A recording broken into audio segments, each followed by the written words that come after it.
नमस्कार, आपका खर्चा आपकी चर्चा हफ्ता दर हफ्ता हम एक बार फिर से लेकर आए हैं न्यूज़ लॉन्ड्री का हिंदी पॉडकास्ट एनएल चर्चा।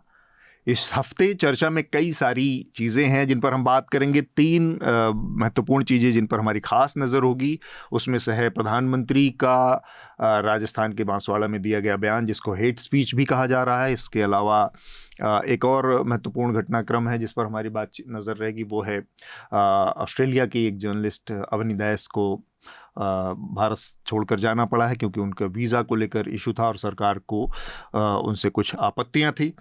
कोशिश रहेगी कि समय अगर रहे तो हम सूरत में जो कुछ हुआ और वहाँ पर जिस तरह से भारतीय जनता पार्टी के कैंडिडेट को निर्विरोध निर्वाचित किया गया, उस पर भी बात करेंगे। स्टूडियो में जो हमारे साथ आज मेहमान हैं, आपसे बातचीत करेंगे, उसमें सीनियर जर्नलिस्ट द सिटीजन की एडिटर इन चीफ और एडिटर्स गिल्ड ऑफ इंडिया की पूर्व अध्यक्ष सीमा मुस्तफ़ा हैं। सीमा, बहुत बहुत स्वागत आपका चर्चा में। इसके अलावा स्टूडियो में हमारे साथ हमारे एडिटर इन चीफ रमन कृपाल हैं। रमन सर, आपका भी बहुत बहुत स्वागत। हेलो। और साथ में हमारे दो साथी न्यूज़ लॉन्ड्री के आनंद वर्धन और हमारे साथी हृदय जोशी, आप दोनों का भी चर्चा में शामिल होने के लिए बहुत बहुत शुक्रिया। शुक्रिया। नमस्कार। हम अपनी चर्चा को शुरू करें उससे पहले आप लोगों से एक अपील है, लेटर्स ज़रूर लिखें हमें, और बार बार मैं कहता हूँ उसका तरीका बहुत आसान है। हमारे सब्सक्राइबर्स www.newslaundry.com/podcast-letters पे हमें पत्र भेज सकते हैं। इसके अलावा आप बहुत सीधा एक तरीका है कि आप हमें मेल कर दें podcast@newslaundry.com पर, और उसमें सब्जेक्ट लाइन में चर्चा का मेंशन ज़रूर करें। इसके अलावा हमारे तमाम अभी इलेक्शन फंड जो न्यूज़ लॉन्ड्री और द न्यूज़ मिनट के इलेक्शन फंड है, उसको भी आप हमारी मदद करके पूरा करने में मदद कर सकते हैं जल्द से जल्द। जो विषय हैं इस हफ्ते चर्चा में रहे, उनका मैं सरसरी तौर पर आप लोगों से जिक्र कर दूं। एक तो प्रधानमंत्री का वो बयान है जिसमें उन्होंने मुसलमानों का जिक्र करते हुए कहा कि घुसपैठी हैं, ज़्यादा बच्चे पैदा करने वाले लोगों को आपका जो संपत्ति है उसको दे दिया जाएगा। और साथ में ये भी उन्होंने कहा कि जो अर्बन नक्सल हैं वो कोशिश कर रहे हैं कि आपका मंगलसूत्र भी बेच दें। तो इसको लेकर काफ़ी विवाद हुआ प्रधानमंत्री के बयान को लेकर, और अब जो ताज़ा सूरत हाल है उसमें एक नोटिस भारतीय जनता पार्टी के अध्यक्ष को भेजा गया और साथ में ही एक नोटिस कांग्रेस पार्टी के अध्यक्ष मल्लिकार्जुन खड़गे को भी भेजा गया, जिसमें राहुल गांधी के कामकाज पर उंगली उठाई गई है और बीजेपी वाले में ऑब्वियसली प्रधानमंत्री के कामकाज पर उंगली उठाई गई है। कांग्रेस पार्टी का जो मैनिफेस्टो आया है उसको लेकर उत्तर प्रदेश के मुख्यमंत्री योगी आदित्यनाथ का बयान है कि वो एसटी, एससी और ओबीसी समूहों का जो रिजर्वेशन है वो सब छीनकर और मुसलमानों को दे देगी अगर कांग्रेस पार्टी सत्ता में आई। ये काफ़ी अच्छा, मतलब कि ना पॉलिटिक्स में र्यूमर काफ़ी फैला हुआ है कि जो शेड्यूल कास्ट का ये मानना है कि अगर ये मतलब कि अच्छे ढंग से र्यूमर फैलाया है, ये नहीं कि ये सच है कि बीजेपी अगर पावर में आएगी तो वो शेड्यूल कास्ट का वो कॉन्स्टिट्यूशन चेंज करके शेड्यूल कास्ट का रिजर्वेशन ख़त्म कर देगी। मैं क्या है कि पता नहीं कैसे काफ़ी जो ओबीसी ग्रुप्स हैं या शेड्यूल कास्ट के कुछ ग्रुप्स हैं, व्हाट्सएप ग्रुप्स, उसका मेरा नंबर जोड़ दिया, तो मैं I am a silent spectator. तो मैं सिर्फ वो देखता रहता हूँ कि वो क्या क्या मैसेजेस दे रहे हैं और क्या क्या रेलिवेंट हो सकता है हम लोगों के लिए। लेकिन र्यूमर्स है ये, लेकिन ये बहुत चल रहा है जी। तो पहले चरण में 19 अप्रैल को मणिपुर में कई पुलिस पोलिंग बूथ्स पर जो वोट गिरे थे उसमें बहुत सारी हिंसा और ये सारी चीज़ें हुई थी, तो उनको अवैध घोषित कर दिया गया था। अब वहाँ पर 11 पोलिंग स्टेशन पर फिर से मतदान हुआ है। इसके अलावा पतंजलि का जो माफ़ीनामा था, जो पतंजलि आयुर्वेद के मुखिया हैं स्वामी रामदेव और बालकृष्ण, उनका जो माफ़ीनामा था उसको लेकर कोर्ट ने फिर से टिप्पणी की थी कि जो आपका माफ़ीनामा अखबारों में उतना ही विजिबल होना चाहिए जितना विजिबल आपके विज्ञापन होते हैं। तो उसके बाद उन्होंने 1/4 साइज़ के विज्ञापन ज़्यादातर राष्ट्रीय अखबारों में प्रकाशित किए हैं अपने माफ़ीनामे को लेकर।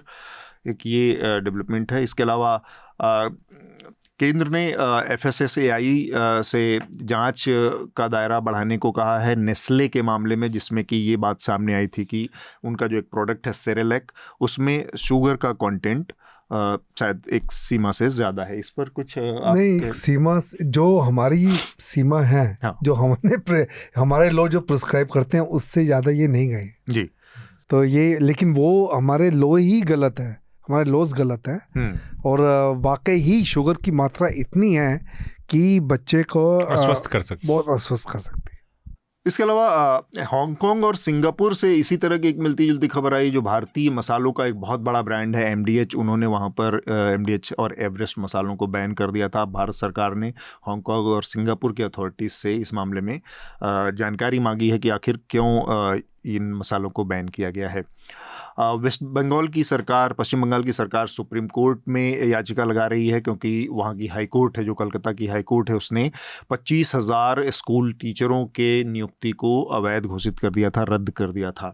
एक खबर कर्नाटका से है, जो कि उनके भारतीय जनता पार्टी के डिप्टी CM KS ईश्वरप्पा थे। भारतीय जनता पार्टी ने उनको पार्टी विरोधी गतिविधियों के लिए 6 साल के लिए पार्टी से बाहर कर दिया है। अवनी दायस हैं, जो कि ABC ऑस्ट्रेलियन ब्रॉडकास्टिंग कॉरपोरेशन की पत्रकार थी, भारत में रहकर काम करती थी।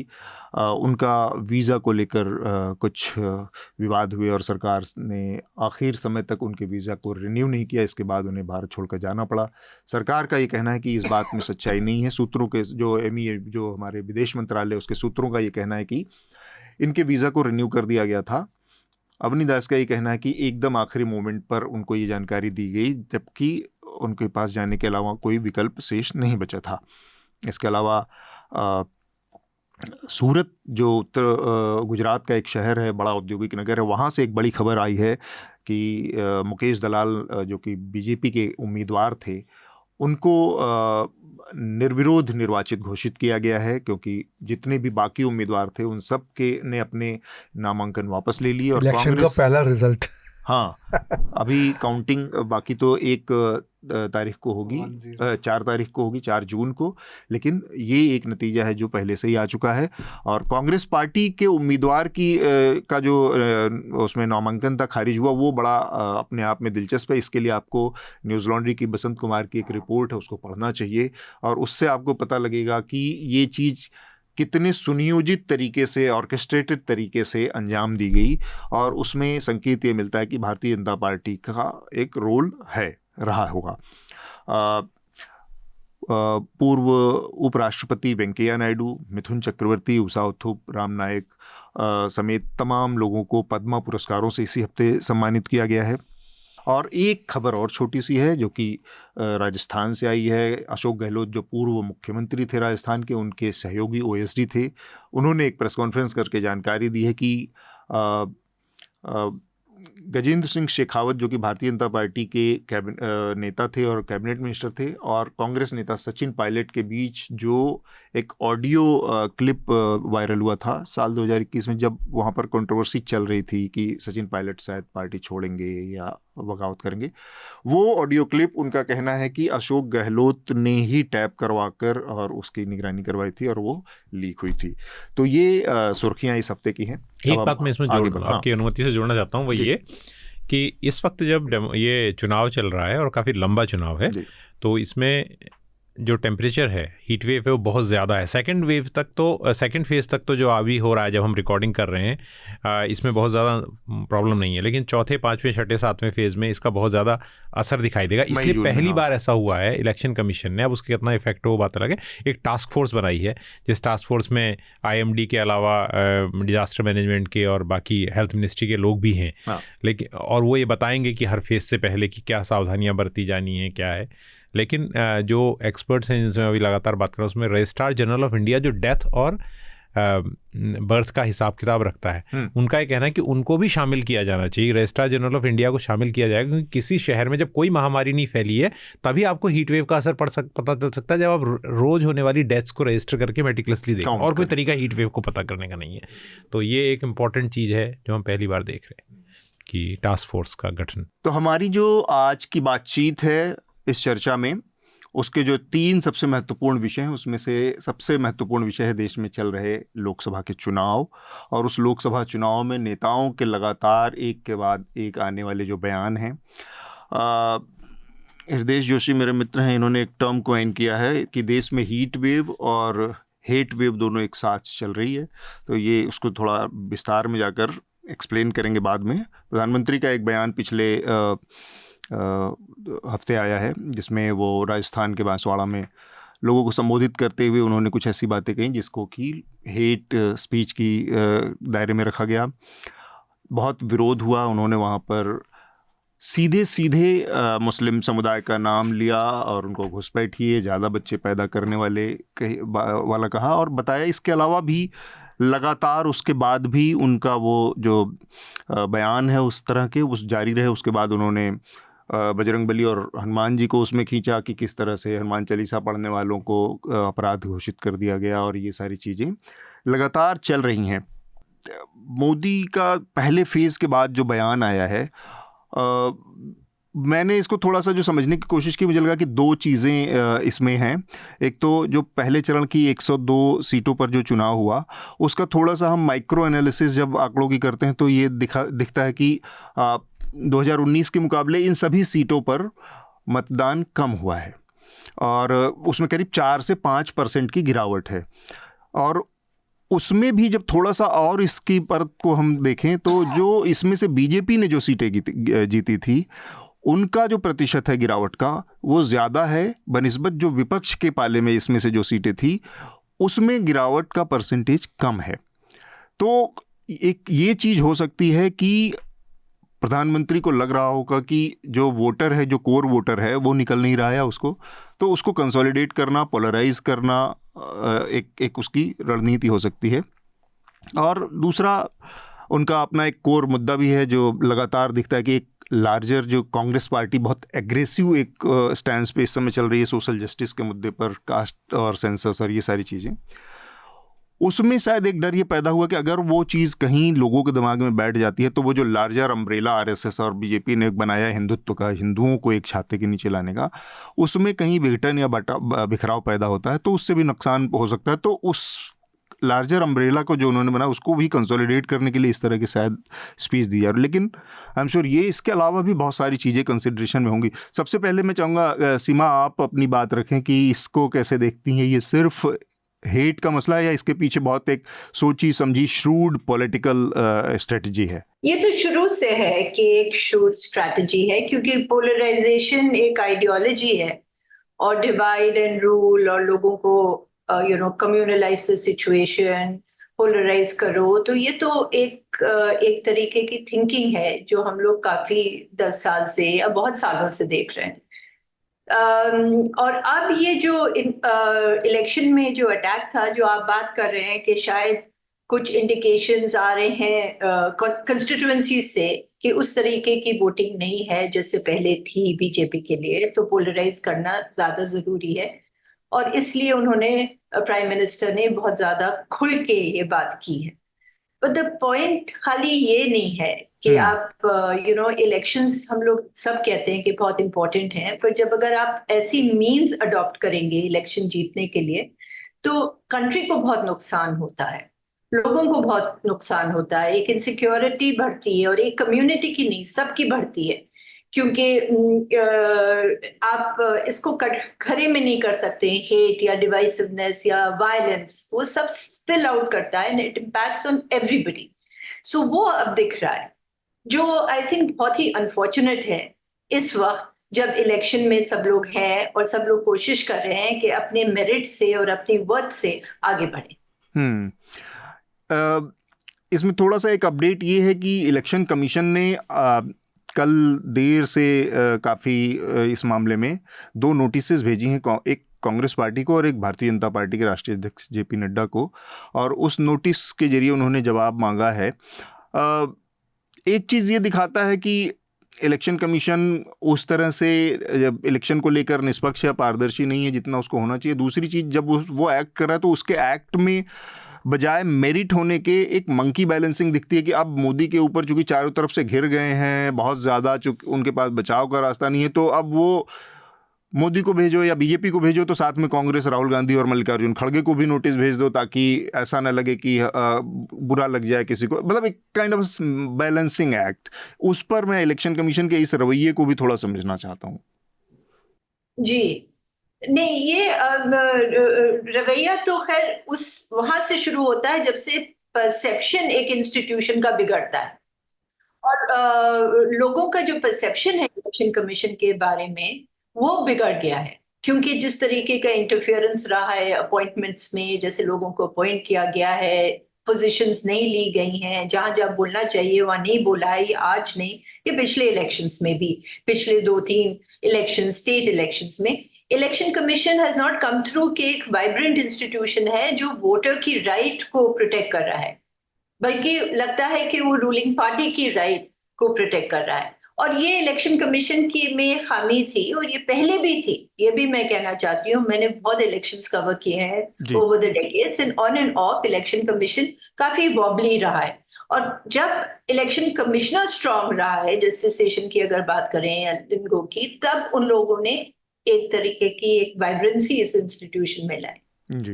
तो ये परसेप्शन इतना खराब हो गया है कि अब जो भी करे इलेक्शन कमीशन, और जैसे आपने कहा जितना करना चाहिए, लगता नहीं है कि उन्होंने ऐसा किया है, पर जो भी अब करें तो उनको प्रॉब्लम है, क्योंकि बहुत ज्यादा इंटरफेरेंस दिख रहा है लोगों को उसकी फंक्शनिंग में। ठीक बात।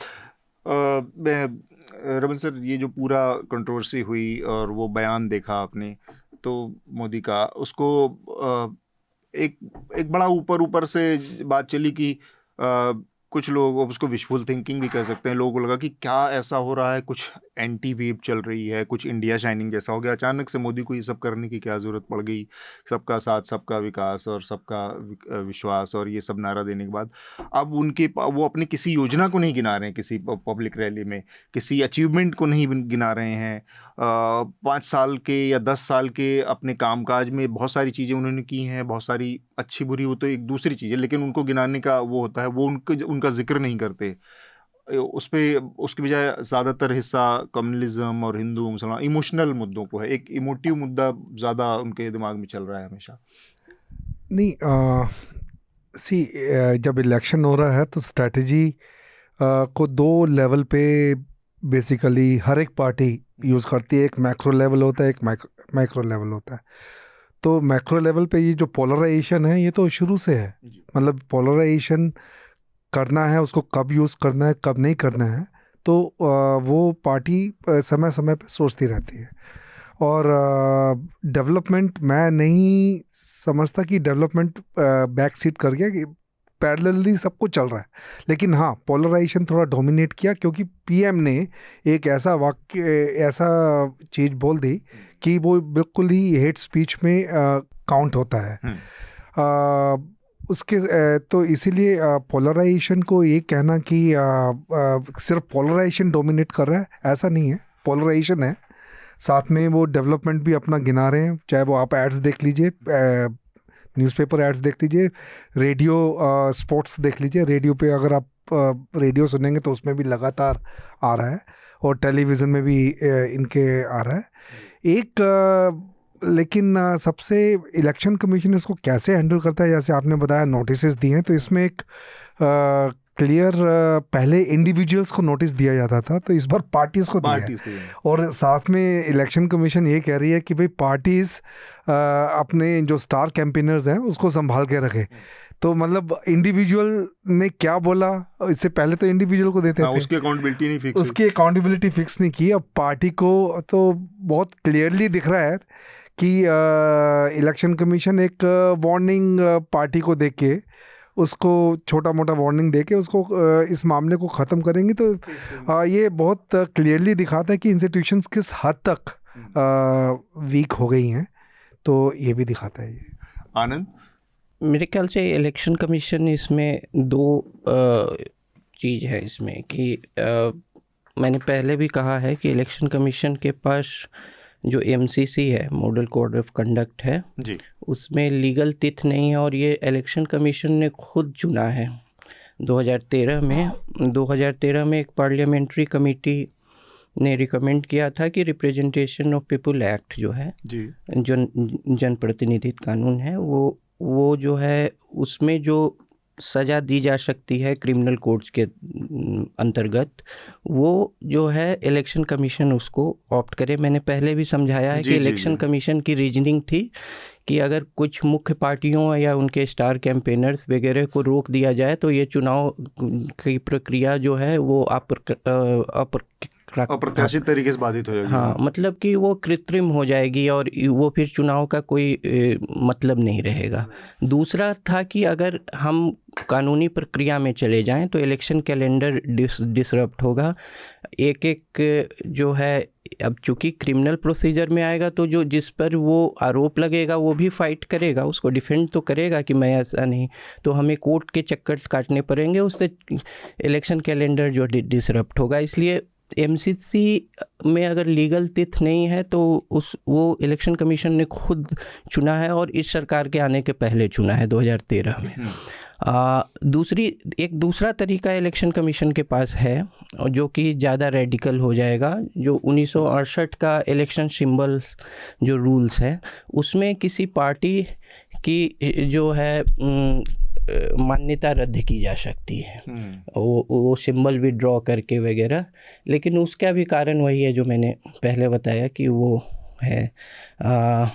तीसरा है कि इलेक्शन कमीशन जो विपक्षी पार्टियां हैं वो पहले भाजपा भी रही है और अब दूसरी पार्टियां जो विपक्ष में हैं, वो इलेक्शन कमीशन की विश्वसनीयता कम हुई है या नहीं हुई है। कुछ लोग सर्वे का आंकड़ा देते हैं जो CSDS का भी आया है, लेकिन वो माइक्रोकॉस्म जो है वो मैक्रोकॉस्म को कहाँ इंटरसेक्ट करता है या ये वो एक मिनिएचर है, इसका कोई अभी मतलब इसका कोई प्रमाण नहीं है। दूसरी बात है कि ये हो सकता है कि जो पहले इलेक्शन कमीशन के अगेंस्ट जो कैंपेन है वो राजनीतिक पार्टियां लीड नहीं करती थी, लेकिन एक पब्लिक स्फेयर में अब एक तरह का ये भी है कि अगर कोई मशीन है या कुछ है या किसी के प्रति कुछ चीज़ आप फैलाएं तो वो फैलती हैं कि वो मतलब एक विश्वसनीयता उसकी कम होती है, तो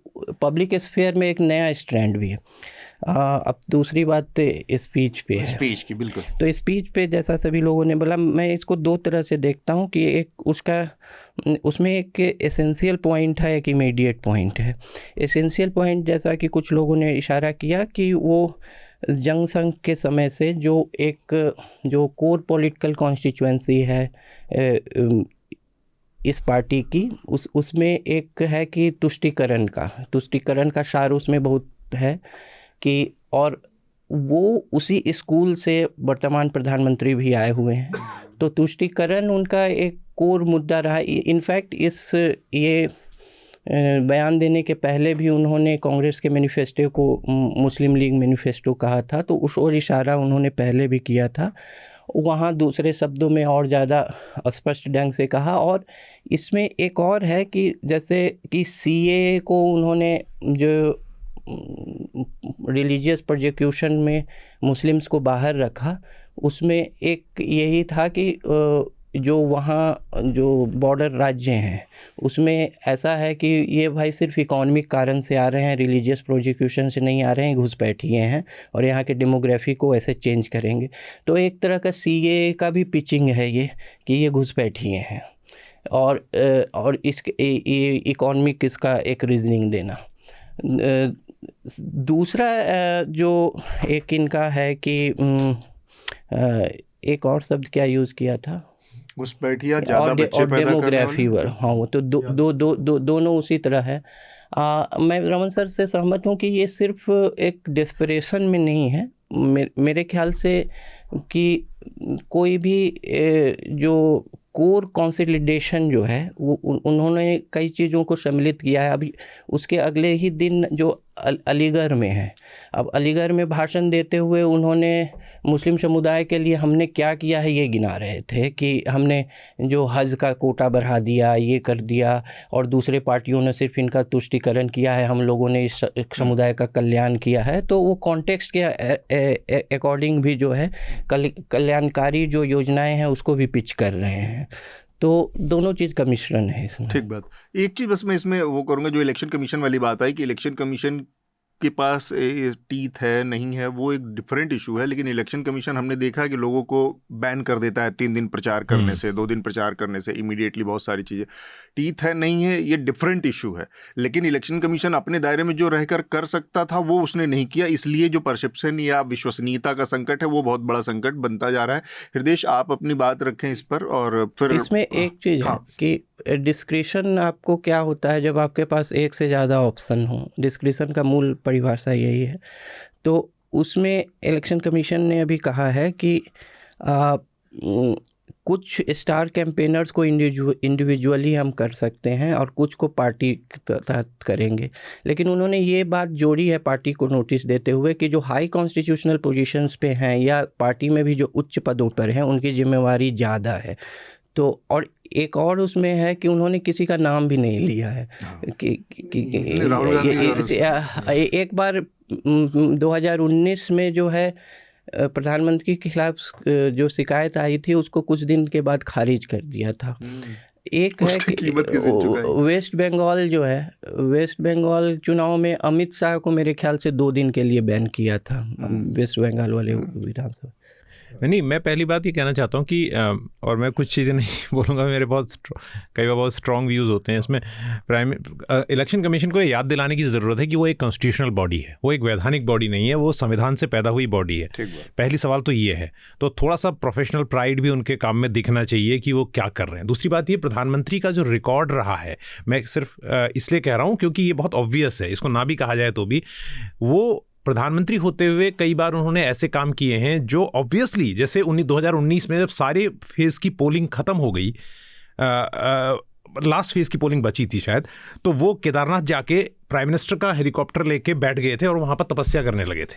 ठीक है, अब इसमें आप प्राइम मिनिस्टर हैं तो जा सकते हैं। मैंने उस बार मैंने भी 10-15 साल इलेक्शन कमीशन कवर किया है। सीनियर ऑफिशियल से पूछा, उनका प्रधानमंत्री के लिए हम कुछ नहीं कर सकते क्योंकि प्रधानमंत्री हैं। इलेक्शन खत्म होने के बाद प्रधानमंत्री सरकारी जहाज में कहीं जा रहे हैं, हम कुछ नहीं कर सकते।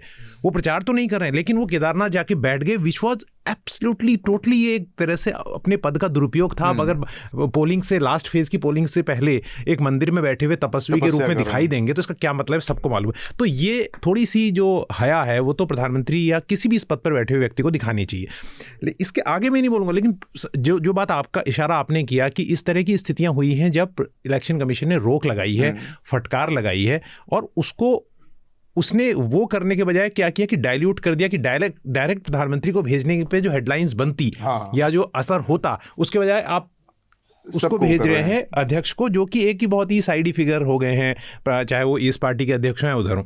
दूसरी बात ये है कि मैं इस बात से थोड़ा सा विनम्रता से असहमत होता हूं अगर ये असेसमेंट किया जाता है कि प्रधानमंत्री इस बात को लेकर जिटरी हैं कि पहले फेज में पोलिंग कम हुई है। रमन सर, आप देखिए, नरेंद्र मोदी की ये स्टाइल रही है कि वो कभी भी अपने आप को डेस्परेट ही दिखाते हैं किसी चुनाव में। मैं इसको 2014 से लगातार रीड कर रहा हूं और इस तरह की मिस कैलकुलेशन हम लोग करते हैं कि अरे वो डरे हुए दिख रहे हैं। वो ऐसा नहीं है। 2019 में भी लोग ये कहते थे, 2022 में भी ये कहते थे लोग। अभी देखिए 105 सीटें ऐसी थी 2019 में जो बीजेपी 3 लाख के मार्जिन से जीती या उससे ज़्यादा के। 236 सीटें टोटल ऐसी हैं जो 2 लाख के मार्जिन से ज़्यादा जीती हैं। और मैं ग्राउंड से भी लौटा हूं तो मैं आपको ये बता सकता हूं कि ऐसा ग्राउंड में कुछ नहीं लग रहा है कि मतलब ये कहना एक पत्रकार के लिए ठीक नहीं है। उनके लिए स्थितियां ऐसी डेस्परेट होने वाली है नहीं।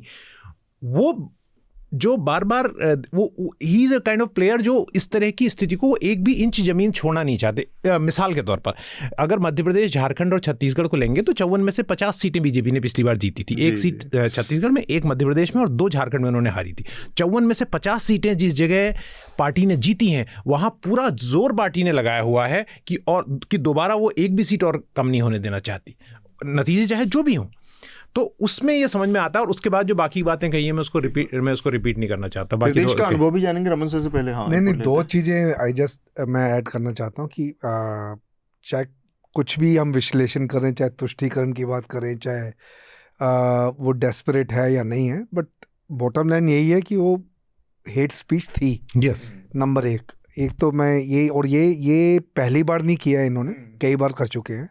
तो ये तो है। और प्राइम मिनिस्टर के मुंह से ऐसी बात आना नहीं, और तो दूसरी बात ये अभी है। दोबारा जैसे कहा ना डिफेंस के लिए, और दूसरा, हाँ नहीं, दूसरा ये है कि एक और चीज़ जो मैं ऐड करना चाहता हूँ कि जैसे इलेक्शन कमीशन ने नोटिस दिया, तो उस नोटिस का जो जवाब नड्डा आज सारे टेलीविज़न चैनल पे 9 बजे के करीब सारे टेलीविज़न चैनल पे नड्डा जी आ गए थे और वो उसका तुष्टीकरण कर रहे थे आगे कि वो तुष्टीकरण ये कर रहे थे कि उसने बोला था, क्या नाम, मनमोहन सिंह जी ने बोला था, ऐसे बोला था। तो पूरा का पूरा विश्लेषण किया कैसे किस प्रेस कॉन्फ्रेंस में क्या बोला था, और उसको पूरा का पूरा उन्होंने नोटिस का जवाब देने के बजाय जो जितने भी टीवी चैनल्स और बहुत ड्यूटीफुली सबने चलाया। मैंने सोचा कि शायद एनडीटीवी प्रैप्स नहीं, तो जब मैं हॉपिंग कर रहा था एक टीवी चैनल से दूसरे टीवी चैनल पे, तो सब जगह वही चल रहा था। ये एक और डेवलपमेंट आज हुई है। आप पहले सीमा जी से पूछ लीजिए, उन्होंने जाना तो फिर मैं उसका। सीमा जी, आपने सुना कुछ डिफरेंट पॉइंट ऑफ व्यू यहाँ पर, आपका को इसमें से कुछ कमेंट के लायक लगता है कि नहीं है इसमें प्रधानमंत्री के बयान को लेकर कुछ और भी चीज़ें हैं जिसको आप जोड़ना चाहें? जी, मैं इस चीज पे अग्री कर रही हूँ कि वो बिल्कुल ये डेस्परेशन नहीं दिखता है, क्योंकि ये हर चुनाव में I think while others opposition कोशिश कर रही होती है कि कैच अप करे और किस तरीके से अपने आप को कंसोलिडेट करे, बीजेपी और प्राइम मिनिस्टर का एक ही रवैया है कि किस तरीके से आगे बढ़े। अब उसमें they don't leave any loose thread, जो हम कहते हैं, वो हर चीज को समेटने की कोशिश करते हैं, हर तरीके से, हर तरफ से। सो ये लो वोटिंग और हाई वोटिंग एक जमाना था जिससे हम लोग को एक इंडिकेशन होता था कि हाँ, हाई वोटिंग इस मतलब ये है और लो वोटिंग का ये है। But I have seen in the last several elections कि ये चीज अब चेंज होगी। ये इंडिकेटर नहीं है रियली कि किस तरफ वोटर जा रहा है जी। काफी इसमें कंफ्यूजन जो ग्राउंड में है वो जाहिर है। पर जैसे कहा गया कि at the end of the day जो वो कह रहे हैं और जो उन्होंने इस बार कहा है, तो वो it amounts to hate speech. और अनफॉर्चुनेटली ये सब जो मुसलमान क्या कर रहे हैं और मुस्लिम्स ये कर रहे हैं और वहां जा रहे हैं, आई थिंक ये जो एक आर्ग्यूमेंट है ये बहुत ही हम लोग के लिए, लोगों के लिए, जनता के लिए, जर्नलिस्ट के लिए, मुस्लिम्स के लिए, ये एक बहुत what should I say, it's a sad thing, you know, ये चीज इस तरह के आर्ग्यूमेंट से आप वो एडमिट कर रहे हैं कि मुसलमान एक रेयर एंटिटी है और उसका जो प्रेजेंस है और उसका जो फ्यूचर और पास्ट है वो हमेशा एक क्वेश्चन मार्क के नीचे आता है। Whereas मुस्लिम्स हो या क्रिश्चियंस हो या दलित्स हो या ब्राह्मण्स हो, हम लोग सब इंडियन सिटीजन्स हैं। और मुझे ये भी जरा सा इसमें प्रॉब्लम है, जब मुसलमान elite, I am not talking of the poor जो रिसीविंग एंड पे हैं बेचारे, उन लोग को तो मालूम ही नहीं क्या हो रहा है, पर जो इलीट और जो एजुकेटेड और जो नेशनलिस्ट मुस्लिम्स जिन्होंने गवर्नमेंट्स में पोजीशन होल्ड की है, वो जब खड़े होके बोलते हैं कि हम तो बहुत ही पेट्रियोटिक है, आपको समझना चाहिए कि मुसलमान ने क्या क्या किया सालों में और हमारा क्या कंट्रीब्यूशन है। आपका कंट्रीब्यूशन और सबका कंट्रीब्यूशन एक ही है। हम लोग एक तरीके के लोग हैं, हम लोग इंडियन सिटीजन्स हैं जो 1947 से और या उससे लड़े हैं इंडिपेंडेंस के लिए और साथ आगे बढ़े हैं। तो ये कहना खाली मुस्लिम कम्युनिटी के लिए, मुझे लगता है, मुझे इस पे भी जरा से इतराज है, because we are then playing the game of isolation. और ये आइसोलेशन जो होता है किसी कम्युनिटी का, इंडिविजुअल का, लोगों का, पार्टीज का, ये आइसोलेशन बहुत ज्यादा डेंजरस है और बहुत एंटी इंडियन पोजीशन है। बिल्कुल। मैं ये बात और भी कहना चाहता था कि दो चीज़ें हैं जो मिस हो रही हैं, दो घटनाएं कम से कम मुझे याद आती हैं। ये कि एक तो आप इस तरह की घटनाएं चुनाव आयोग देखता है, चुनाव आयोग को ये भी देखना चाहिए कि जो एक बहुत बड़ा इंस्टीट्यूशन इलेक्शन कमीशन के अलावा है वो हमारी आर्म्ड फोर्सेज हैं। अब बार बार आर्म्ड फोर्सेज का इस्तेमाल करना भी एमसीसी का वायलेशन है। और 2019 में जो पहली रैली प्रधानमंत्री ने चूरू में की थी, तो उन्होंने उस वक्त जो पुलवामा में मारे गए शहीद जवान थे उनका फोटो लगा के कहा था कि मैं फर्स्ट टाइम वोटर से अपील करना चाहता हूँ कि क्या वो अपना पहला वोट इनके नाम पे दे सकते हैं, which was grave this thing. आप जो लोग है ना, वो कई तरीके से वो बहुत प्रॉब्लमेटिक था। अभी भी कहा है, मैं अखबार में पढ़ रहा था कि 1 गोली चलाते हैं, तो हमने कहा है कि 10 गोली चलाएं। तो ये जैसे सीमा जी ने कहा, या हम आपस में भी हम सब लोग बात करते हैं कि संविधान, ये जो संवैधानिक जो देश की जो एक मजबूती है उसके लिए एक प्रॉब्लम है। लेकिन दूसरी बात यह है कि फैक्ट चेक की बात है, जैसे बच्चे पैदा करने वाली बात है, ये तो सबको मालूम है, इतनी बार ये बात फैक्ट चेक हो चुकी। नेशनल फैमिली हेल्थ सर्वे के जो लेटेस्ट आंकड़े हैं वो बताते हैं कि दोनों की रफ्तार गिर रही है जन्म दर की।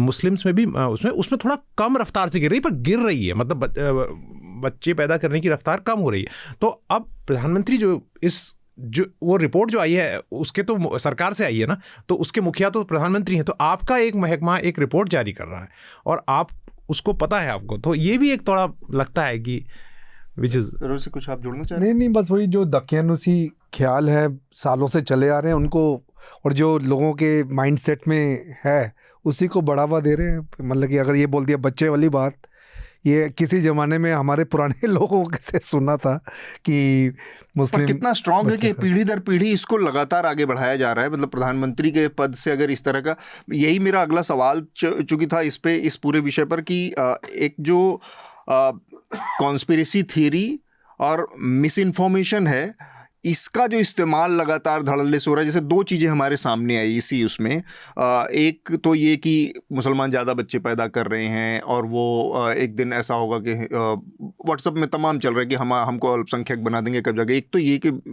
उसको भी प्रधानमंत्री कहीं ना कहीं इंडोर्स करते हुए दिखते हैं, और दूसरा जो इनहेरिटेंस टैक्स वाली है, वेल्थ के ऊपर टैक्स वाली बात है कि कांग्रेस पार्टी आपका दे देगी। अब ये बात सब लगातार कई जगहों से चेक हो चुकी है कि भाई ऐसा कांग्रेस के मैनिफेस्टो में कहीं नहीं है। एक नेता ने कांग्रेस के, वो जो कि हिंदुस्तान में रहते भी नहीं है, ओवरसीज़ में कांग्रेस पार्टी के ओवरसीज़ यूनिट्स के कुछ हैं, वो सैम पित्रोदा, उन्होंने कहा कि इस पर विचार होना चाहिए कि इनहेरिटेंस टैक्स। और ख़ासकर इंडिया जैसी सोसाइटी में जब पूरी जिस भी दुनिया में जब कैपिटलिज्म का एक असर है और उसमें डिस्ट्रीब्यूशन ऑफ वेल्थ बहुत ज़्यादा है, ऊंच नीच, तो वहाँ पर इस तरह के विचार लेते हैं। किसी भी स्वस्थ सोसाइटी में विचार का आना बुरी बात नहीं है, वो अच्छा है बुरा है उस पर विचार हो बाद में, लेकिन एक इनिशिएट लेने को ही अपराध घोषित कर देना है, किसी विचार को शुरुआत में ही कर देना, ये हो रहा है। ये 2 चीज़ें हैं, और ये भी प्रधानमंत्री ही कर रहे हैं कि कॉन्स्पिरेसी थियरीज को और मिस इन्फॉर्मेशन को भी बढ़ावा देते हुए दिखते हैं इलेक्शन में। कहेंगे सीमा जी बिल्कुल। और ये जो टॉप पोजीशंस पे हैं, और खासकर जो प्राइम मिनिस्टर ऑफ इंडिया, वो कम से कम गलत चीजें नहीं कहना चाहिए। He shouldn't be speaking non facts, lies, half truths. ये एक बहुत ही खराब प्रेसिडेंट है। Right. और ये कॉन्स्टेंटली ये करें कि इसके मैनिफेस्टो में आप कह सकते हैं कि इनहेरिटेंस टैक्स, सैम पिट्रोडा ने कहा हम लोग नहीं इसके साथ हैं, या जिसने कहा, पर ये कहना कि पूरी कांग्रेस के मैनिफेस्टो में, दैट अमाउंट्स टू अ लाई। तो ये नहीं, और बहुत कैटेगोरिकली उन्होंने कहा कि कांग्रेस आपका पैसा इनसे लेके और उनको बांट देगी। इट्स लाइक टोटल लाई, मतलब जो कहीं एग्जिस्ट नहीं करता। हाँ, हालांकि लाइटर टोन में कई लोग ये भी कह रहे हैं कि सैम पित्रोदा ने जो कहा है उससे कांग्रेस को भी फायदा हो, क्योंकि it is less emotional issue. अभी तक जो जिस पिच पे उन्होंने ड्रैग किया था पीएम ने, वो मुस्लिम वाली पिच, वो ज़्यादा इमोशनल थी। और इनहेरिटेंस टैक्स से जब 80% लोग लाभार्थी हैं तो इनहेरिटेंस की चिंता ज़्यादा लोग नहीं करते। अरे उससे सबसे ज़्यादा रेटलनेस कांग्रेस के ओल्ड गार्ड्स में ही आ जाएगी। मुझे कांग्रेस का डेस्परेशन लगता है, मतलब ऑपोजिशन पार्टीज का क्या डेस्परेशन है।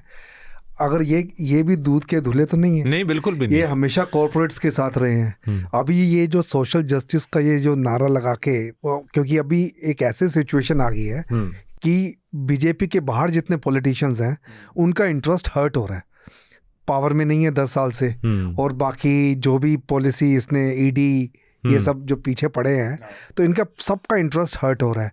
तो उनकी पोजीशन में, मतलब कि मैं ये जो इस टाइप के जो नारे लगाना कि हम कास्ट का सेंसस करेंगे, चलिए देखेंगे, वो अलग बात है, लेकिन ये बहुत डेस्परेशन में मेरे को लगता है कि ये आया है। क्योंकि कांग्रेस भी और फॉर दैट मैटर सारे दूसरी ओपोजिशन भी कॉर्पोरेट्स के साथ तो हमेशा होप नोब रहा है उनका। अभी हम जो तो अगर वो ऐसे जिस टाइप की बातें कर रहे हैं अभी, जो मार्क्सिस्ट और सोशलिस्ट टाइप की, उसको इम्प्लीमेंट पावर में आने के बाद करेंगे नहीं करेंगे, वो मुझे समझ में नहीं आता। सीमा से बात, असल में सीमा अपनी बात पूरी कर लें, वो बीच में रुक गई। और साथ में हम इस पर भी एक बातचीत जरूर करेंगे कि ये कांग्रेस आज की तारीख में कम्युनिस्ट पार्टी से ज्यादा लेफ्ट साउंड कर रही है कई पॉलिसीज के मसलों पर, उस पर भी हम थोड़ा सा एक बात करेंगे, लेकिन पहले सीमा से बात पूरी। कम्युनिस्ट पार्टी तो साउंड ही नहीं कर रही है, उसकी बेचारी काफी क्वाइट हो गई। पर कांग्रेस नहीं, जो इन्होंने कहा कि कांग्रेस डेस्परेट हो गई है, आई थिंक डेस्परेशन वर्ड ही नहीं है, क्योंकि डेस्परेट तब होते हैं जब कोई चीज को प्रोटेक्ट करना पड़ता है। ये प्रोटेक्ट ही नहीं कर पा रहे हैं क्योंकि ऑर्गेनाइजेशंस नहीं है इनके पास नॉर्थ में। एंड अगर आपके पास क्राउड भी है, अभी हम लोग की तो एज जर्नलिस्ट हम देख रहे हैं कि राहुल गांधी की मीटिंग में बहुत बड़ा क्राउड है, पर ये नहीं कह सकते कि वो वोट पड़ेगा, क्योंकि आपके पास ऑन द ग्राउंड वो ऑर्गेनाइजेशन नहीं है जिससे आप मॉप अप कर सकें वोट्स। और आई थिंक ये जो आपने कहा कि इन्होंने कॉर्पोरेट्स के साथ है कांग्रेस, तो कांग्रेस खाली कॉर्पोरेट्स के साथ नहीं थी। कई सारी जो ये लॉज हैं, they were brought in by the Congress, जो जिनका दुरुपयोग ज्यादा ही हो रहा है। मोदी जी ज्यादा उसका इस्तेमाल आसानी से कर रहे हैं जी। सो आई थिंक ये सही है कि जितने पॉलिटिकल पार्टीज हैं उन्होंने सब ने अपना अपना दे करके गए हैं, और वो एक्सप्लॉइट होता जा रहा है। और जैसे हम लोग आगे बढ़ रहे हैं और इनसिक्योरिटी, एक पॉलिटिकल क्रोनी कैपिटलिज्म, माफिया सब साथ आ रहे हैं, तो ये एक्सप्लॉइटेशन ऑफ द पीपल बढ़ता जा रहा है। What we are really seeing is exploitation of the people, not in every which way, natural resources, land, उनका वोट, उनका रहना, उनकी लाइवलीहुड, उनकी जिंदगी, हर चीज पे एक एक्सप्लॉइटेशन है, और इंस्टीट्यूशंस ऑफ डेमोक्रेसी को वीकन करते जा रहे हैं। Every institution has been weakened, so we are not in a good position right now as a country. That is true. You know, and that I think सबसे बड़ा problem है। कांग्रेस आएगी या बचाएगी, और वो आएंगे वो बचाएंगे, वो सब देखने की बात है। पर जो करंट सिचुएशन है उसमें we are not in a good position, वे पीपल जब डरते हैं, भय है, they feeling threatened, our democratic rights are under threat, that's not a good position. Then you have to think about what is a good position and vote accordingly. ठीक बात।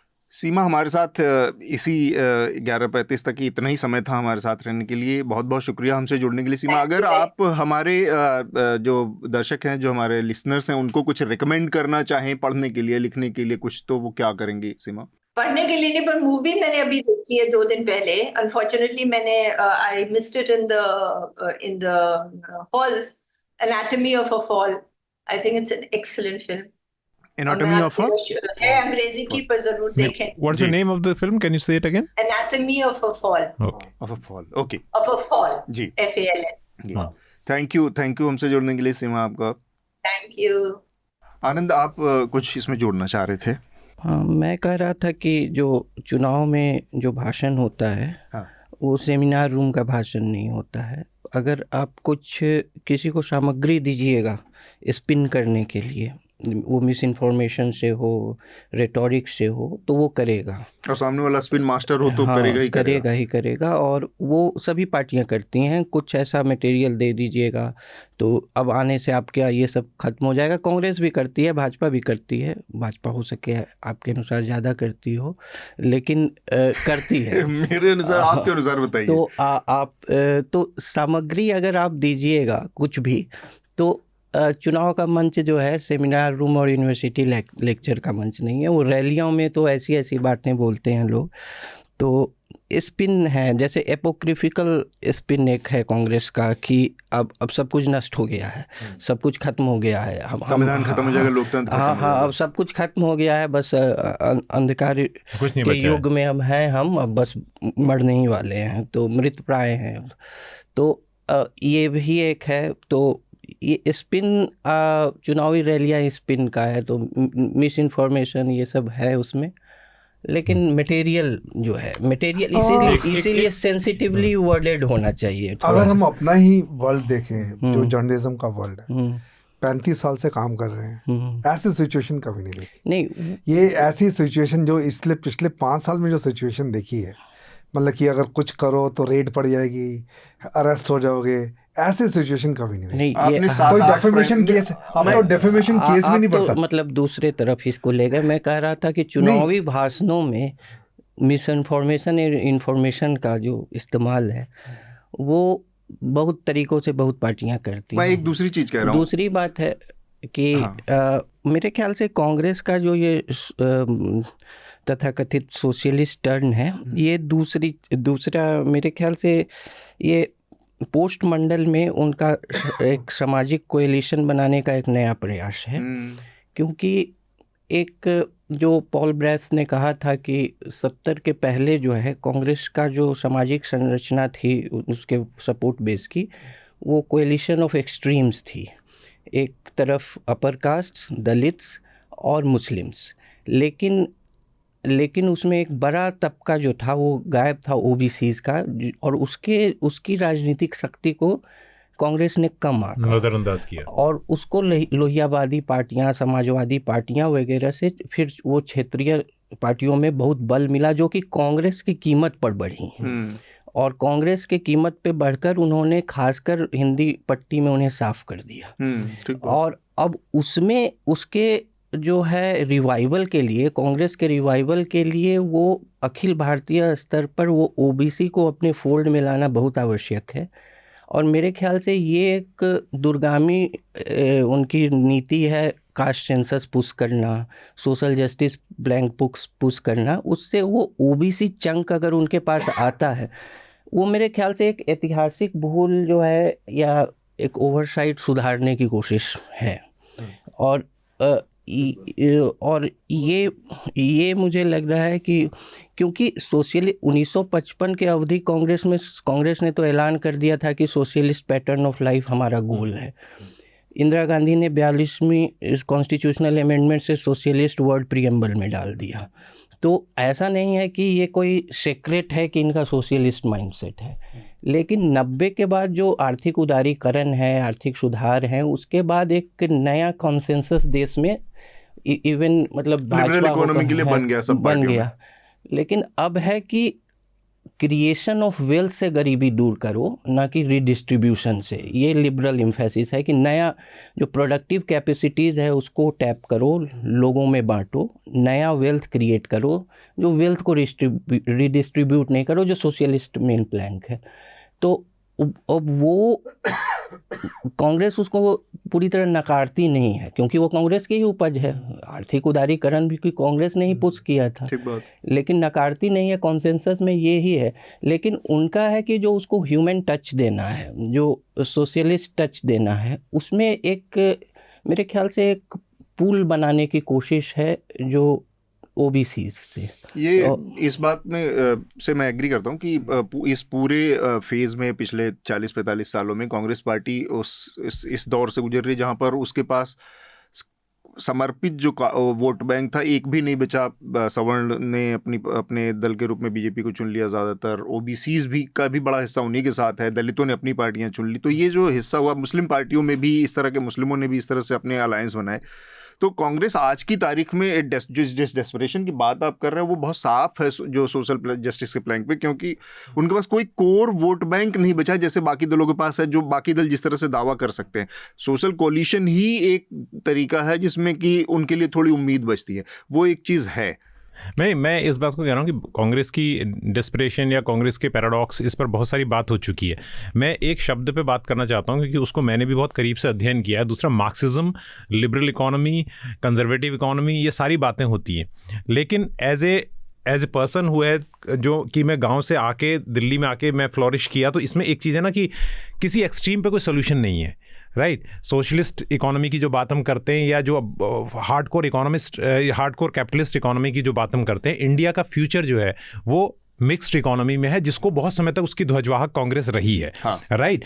अब आज हम अस्पतालों की बात करते हैं, कोरोना की बात करते हैं। कौन सा सरकारी अस्पताल नहीं था जो कोरोना में लोगों के लिए खड़ा नहीं था, और कौन सा प्राइवेट कैपिटलिस्ट जो 5 स्टार हॉस्पिटल था जो शोषण नहीं कर रहा था, राइट। एजुकेशन के मामले में आप सबसे बढ़िया इंजीनियरिंग इंस्टीट्यूट आपका कौन सा है? IIT सरकारी। सबसे बढ़िया मेडिकल इंस्टीट्यूट कौन है? एम्स सरकारी। सबसे बढ़िया मैनेजमेंट इंस्टीट्यूट कौन है? IIM सरकारी। तो सरकारी इंस्टीट्यूट्स पे खड़े होके ये सारे लोग जितने बने हैं, उनका अमेरिका में आप जाके देखिए, इतने लोगों का संगठन है कि वो इंडियन टैक्स पेयर की मनी पे सब्सिडाइज होकर इकोनॉमी, जो कैपिटलिस्ट इकोनॉमी के वो ध्वजवाहक वहाँ पर बने हुए हैं।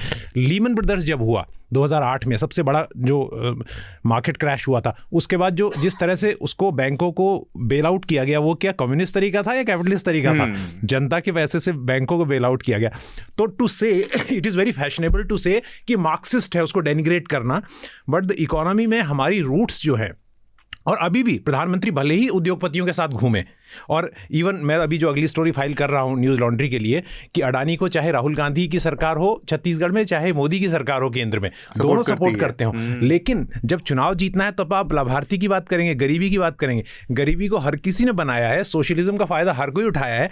तो I think it is little hypocritical to say, एक मिनट लेट मी कंप्लीट, ये थोड़ा सा पाखंड है ये कहना कि मैं पत्रकारों को जानता हूं, मैं एक BIB एक्रेडिटेड जर्नलिस्ट हूं, जो इस बात से दुखी हैं कि भैया ट्रेन में घूमने का हमारा जो है फ्री में पास खत्म हो गया है, और वही पत्रकार बाहर आके कैपिटलिस्ट के ध्वजवाहक बन जाते हैं। तो मतलब हम लोगों का थोड़ा सा, मैं सारे मिडिल क्लास सब लोगों की बात कर रहा हूँ, किसी एक व्यक्ति नहीं, वो ये थोड़ा एक पाखंड भी है। नहीं देखिए, लिबरल इकॉनमी या वगैरह, कैपिटलिस्ट इकॉनमी या सोशलिस्ट, ये सब रिलेटिव टर्म्स है। भारत में एक पॉलिसी कॉन्सेंसस लिबरलाइजेशन को लेके है, तो एक पॉलिसी कॉन्सेंसस जो है सोशलिस्ट मेजर्स को भी लेके है। भाजपा जो है एक नए रूप से सोशलिज्म पे बहुत तरह से निर्भर है। तो मिक्स्ड इकॉनमी कभी भी किसी केंद्रीय सरकार या राज्य सरकार ने त्यागा नहीं है। मिक्स्ड इकॉनमी अभी भी है, और जितने जो लिबरल पॉलिसी के जो अधिवक्ता, जो अखबार हैं या अर्थशास्त्री हैं, वो तो कहते हैं कि भारत अभी भी स्टैटिस्ट स्टेट है, मतलब कि सेंट्रल प्लान्ड अभी भी है, इकॉनमी जो है अभी भी सरकारें चला रही हैं, लाल फीताशाही बहुत है। जो पुराना ग्रज होता था जो कैपिटलिस्ट का सोशलिस्ट युग में, वो अभी भी है। भारत में रिफॉर्म्स की गति बहुत धीमी है, रिफॉर्म्स नहीं हुए हैं, सिर्फ ऊपरी रिफॉर्म्स हुए हैं। तो इसका सभी का इशारा यही है कि मिक्स्ड ही है, अभी मिक्स्ड पॉलिसी कॉन्सेंसस अभी भी मिक्स्ड पे ही है, लेकिन कुछ जो है सिर्फ लाइसेंस परमिट राज वगैरह ये सब में कमी आई है, ये सब में। ठीक बात है। रमेश सर, आपको जोड़ना चाह रहे हैं? मैं इसमें एक चीज़ बस मुझे थोड़ा सा समझना था कि आप जब ये कह रहे थे कि जो डिस्ट्रीब्यूशन ऑफ वेल्थ है वो क्रिएशन ऑफ वेल्थ पे होना चाहिए, ना कि डिस्ट्रीब्यूशन पर होना चाहिए, लेकिन हम चाहे ये मिक्स्ड है या कैपिटलिस्ट, जो भी जिस रास्ते पर 90 के बाद से देश बढ़ रहा है, उसमें एक चीज़ साफ आई है, दिखी है कि इससे अनइवननेस बढ़ा है। कुछ लोगों के पास अवसर ज़्यादा हैं, कुछ लोग हमेशा ऐसे रहेंगे कि जो उतने चालाक, चपल, चतुर वो नहीं होंगे और पीछे छूट जाएंगे।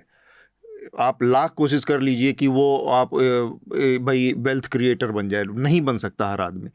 तो इससे एक बहुत बड़ा ऊंच नीच पैदा हुआ है। हम देख रहे हैं कि नंबर्स में बात करें तो 2% लोगों के पास 80% लोगों के बराबर वेल्थ है। ये सारी चीज़ें हमारे सामने हैं।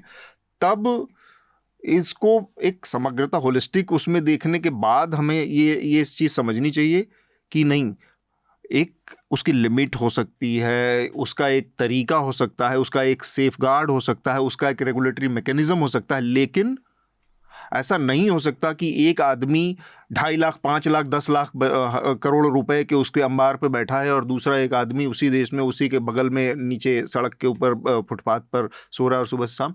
तो ये सारे कुछ चीज़ें हैं जिस पर पार्लियामेंट को ही, नेताओं को, इन्हीं को चर्चा करना पड़ेगा विचार कि क्या रास्ता निकल सकता है, वो मैं समझना चाहता हूं। तो इस पे एक तो है कि वेल्थ क्रिएटर एक प्राइवेट सेक्टर और दूसरा स्टेट फैसिलिटेटर बने, उसका दो है, दो तरीके से हो सकता है। दूसरी बात है कि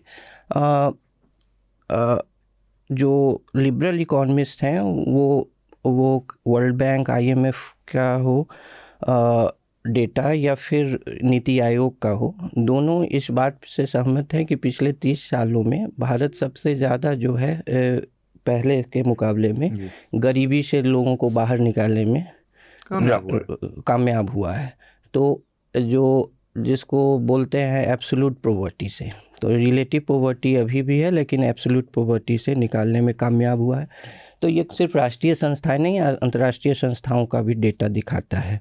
तो जो ट्रिकल डाउन इकोनॉमी की है या फिर वो विफलताएं हैं, इनइक्वालिटीज़ हैं, बहुत सारे कैपिटलिस्ट देशों में इनइक्वालिटीज़ हैं। थॉमस पिकेटी ने इस पे काफ़ी लिखा है और वो है ऑक्सफैम के कई रिपोर्ट्स आते हैं। तो इनइक्वालिटीज़ हैं, तो इनइक्वालिटीज़ को ही दूर करने के लिए मेरे ख्याल से अभी भी मिक्स्ड इकोनॉमी है और स्टेट का हैंड जो है अभी भी जो है वो बहुत ही महत्व रखता है। बिल्कुल, और ख़ासकर जो हमारे सामने जो 2-4 बीच बीच में गाए बगाए उदाहरण आ जाते हैं। जैसे इस समय एक चीज़ ने मेरा ध्यान खींचा कि MDH मसालों के ऊपर सिंगापुर और इसने बैन लगा दिया कि इसमें टॉक्सिक एलिमेंट है। एक नहीं, यहाँ पर नेस्ले कुछ बेच रहा है हिंदुस्तान में, कोर्ट ने आदेश दिया है कि आप इसको चेकिए, सेरेलैक में आप वो चीज़ें इस्तेमाल कर रहे हैं उसको मीठा करने के लिए जो कि नुकसानदेह है। FSSAI जैसी संस्था के होते हुए भी ये चीज़ सुप्रीम कोर्ट के जरिए आ रही है। तो ये रेगुलेटरी मैकेनिज्म हमारे उस तरह से काम नहीं कर रहे हैं, इसलिए भी हमें एक बहुत मजबूत, रोबस्ट और इस तरह की जो स्टेट कंट्रोल्ड सिस्टम की जरूरत है। नहीं तो बेलगाम चीज़ें दिख रही हैं। नहीं, वो स्टेट कंट्रोल की बात नहीं है, उसमें मैं बताता हूँ कि ये सब्जेक्ट मैंने कवर किया। ये फूड सिक्योरिटी का जो मामला है ना, पैकेजिंग लॉज से जुड़ा हुआ है। हिंदुस्तान में पैकेजिंग लॉज बहुत वीक हैं। मतलब कि आपको जो बताया जा रहा है, आपको एग्जैक्टली बताना होगा कि मैं क्या बेच रहा हूँ, और बाहर इस बात में बहुत ज़्यादा, बल्कि अभी मैं हीट वेव पे बात करते समय एक डॉक्टर से बात कर रहा था, तो उन्होंने कहा कि नीदरलैंड में एक डेंटिस्ट ने इसलिए काम करना बंद कर दिया क्योंकि उसके जो एफ्लुएंट जाता है, जो दांत साफ करता है, उस एफ्लुएंट में जो केमिकल होते हैं उसके लिए उसको फिल्टर प्लांट लगाना ज़रूरी है। इतने स्टैंडर्ड उनके हैं। इसीलिए कई लोग जब पूछते हैं मुझसे, जब क्लाइमेट चेंज के बारे में स्टूडेंट पूछते हैं कि अगर किसी देश के इमिशन बहुत ज़्यादा हैं तो उनके पोल्यूशन लेवल इतने कम क्यों हैं वेस्टर्न, क्योंकि उनके इमिशन स्टैंडर्ड्स बहुत हाई हैं।